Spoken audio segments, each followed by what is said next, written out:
Day 1. What's missing in men? If you were to ask, what is wrong with men? The world would have no shortage of answers. Some say men are too passive, others, too aggressive. Some argue men have lost their strength, while others believe they have wielded it recklessly. But perhaps the better question isn't what is wrong, but what is missing. Masculinity, as designed by God, was never meant to be a problem to solve but a strength to steward. Pulled between cultural caricatures and personal wounds, men often struggle to know who they are. Some were never shown. Others were taught distorted versions through absent fathers, broken authority, or a media that either glorifies domination or mocks manhood altogether.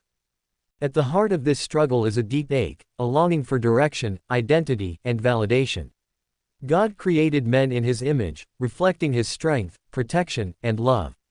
But when men don't know who they are, we often withdraw into passivity or overcompensate with aggression. Neither leads to wholeness. Men have tried to reclaim masculinity through self-improvement, success, or societal approval, only to find these pursuits leave us feeling empty. True restoration happens when men return to the one who designed them. Jesus, the ultimate example of masculinity, was both warrior and servant, lion and lamb. He led with strength yet walked in humility. He confronted injustice yet wept with compassion. He called men into something deeper, not just performance or power, but sonship. He was strong enough to confront darkness and gentle enough to wash the feet of his friends. Many of us bear the scars of broken masculinity. Some wounds were dealt by a father who never saw us, a coach who shamed us, a culture that lied to us. Yet God, as a true and good father, speaks a better word. He doesn't demand more performance. He invites deeper becoming. He calls us back to the ground He first gave us, Romans 8:15, to walk as sons who know they are beloved. But this journey isn't one meant to be traveled alone. Just as Frodo needed Sam, just as the disciples needed each other, we are meant to fight for and with one another. Real strength isn't self-reliance, it's leaning into God and trusting the brothers He places alongside us.